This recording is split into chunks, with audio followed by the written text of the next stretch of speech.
तर हा एक लेख माझा मी आपणास वाचून दाखवतो.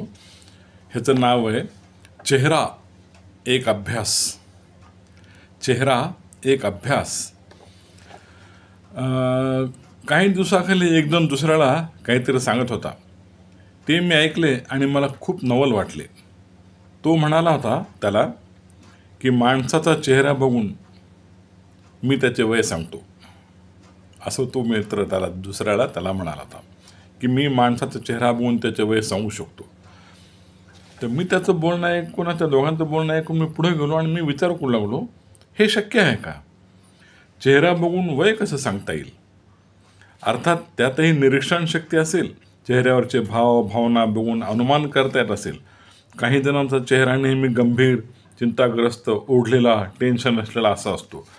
तर काही जणांचा चेहरा एकदम आनंदी, खेळकर, जॉली दिसतो. पण त्यावरून अशी माणसं त्यांच्या जीवनामध्ये दुःखी आहेत किंवा आनंदी आहेत असं सांगता येत असेल. पण वय कसं कळणार? नवरा बायको फिरायला निघाले की बायकोच्या अंगावरची साडी बघून नवऱ्याचा पगार कळतो आणि नवऱ्याचा ओढलेला घाबरलेला चेहरा बघून बायकोचा स्वभाव कसा असेल याचा अंदाज करता येतो असं म्हणतात, हो की नाही? ते ठीक आहे, पण वय कसं कळणार चेहरा बघून? एखादा माणूस समजा म्हणेल चिडून, चेहऱ्यावरून माझं वय काढत बसू नका. चेहऱ्यावरून माझं वय काढत बसू नका. मी माझं खरं वय तुम्हाला सांगून टाकतो. त्यावरून माझा चेहरा कसा असायला पाहिजे ते मला सांगा. आहे का? नवीनच दुखणं. चेहऱ्याहून एक वेळ स्वभाव कळतो असे म्हणले तर समजू शकेल. पण तेही ठोसपणे सांगता येत नाही. कारण काही माणसं वरून साधी सरळ असतात पण आतल्या गाठीचे असतात. आता ही आतली गाठ नेमकी कुठं असते कोणास ठाऊक. ब्रह्मदेवानं फक्त लग्नाची गाठ मारलेली आपल्याला माहीत असते. असो. पुन्हा काही माणसं वरून अगदी ॲक्टिव्ह, स्मार्ट, चंट दिसतात. पण व्यवहारामध्ये मात्र निव्वळ भंपक असतात. त्यांना काहीच कळत नसते. याउलट चेहऱ्यावरून साधे भोळे दिसणारे लोक मधून महाबनेल असतात व करून चोरून मोकळे होतात, पण कुणाला त्यांचा संशय देखील येत नाही.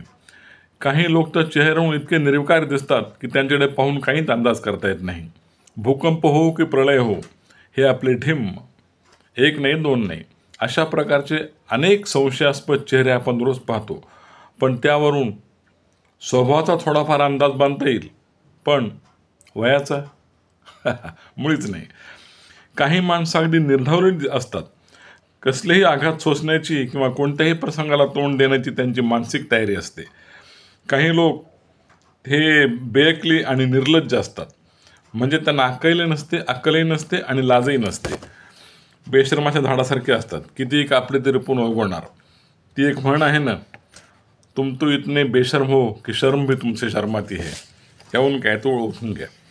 असो, जशी माणसाची वृत्ती असते तसा भाव त्याच्या चेहऱ्यावर उमटत असतो.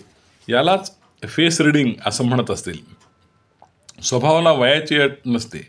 आता तरी स्वभाव बदला अशी वाक्ये नेहमी ऐकू येतात.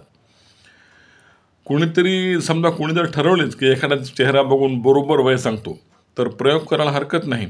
पण त्यासाठी थोडा वेळ चेहऱ्याचे निरीक्षण करणे आवश्यक असते, हो ना?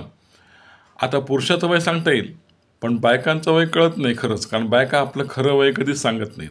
मग चेहरा बघून कसं वय कळणार कोणाचं? तर अशा रीतीनं म्हणजे हा लेख जो आहे मला आवडलेला लेख सुचला तसा मी आपल्यासमोर मांडला.